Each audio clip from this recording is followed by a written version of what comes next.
So it actually took quite a while for me to get diagnosed. So originally, I'd say it kind of started when I was doing my GCSEs, and my periods were really, really heavy to the point where I would feel like violently sick. And I had periods, I think I started my period when I was in year 5 at school, so I was quite an early bloomer.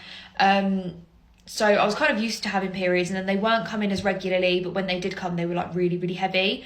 And then it got to a point when I was doing my GCSEs where I bled for like 10 weeks straight. And that's when I first kind of thought something isn't right. And then it got to the point when I was about, I want to say 18, 19, and I was with my partner, and having sex was just really, really painful, like not enjoyingly painful, and I would be bleeding afterwards, and I'd be feeling so sick. I'd be like curled up in a ball crying, which obviously isn't enjoyable for anyone. So I had that, and then obviously I had the facial hair, I had the acne. So it kind of started off by seeing the GP, by getting blood tests done, where they just came back that my male hormones were a bit high. Like I had a high level of testosterone, which they said, well, we could just give you an estrogen pill and that will help with that. But I said, no, like something more is going on. I said, I shouldn't be in this much pain. So I got put on a waiting list, and I got put on that wait list for the NHS in 2018. And appointment letter came through last month for April 2024. And then I had another letter come through last week saying that appointment had been cancelled and I've been put back on the wait list. Which obviously isn't really ideal, but NHS is overwhelmed, what can you expect? But, so it got to the point where I physically had to start crying to my GP, and luckily I had a lady GP at that appointment, and she took everything that I said on board, and she said, look, Regan, I'll be honest with you, she goes, you're going to have to go private.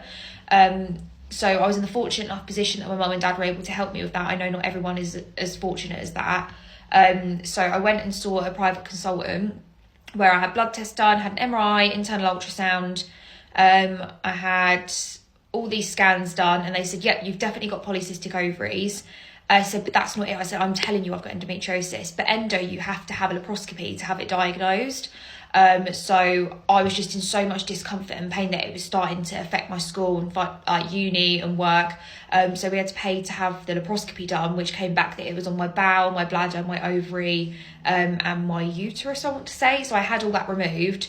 But it is a lengthy process, and the one thing I'd say is fucking fight. Like, you know your body better than anyone else. You know when something isn't right, so fight for it. Even if you have to look like a bit of a Karen, fucking fight for it, because at the end of the day, it's to benefit you, no one else.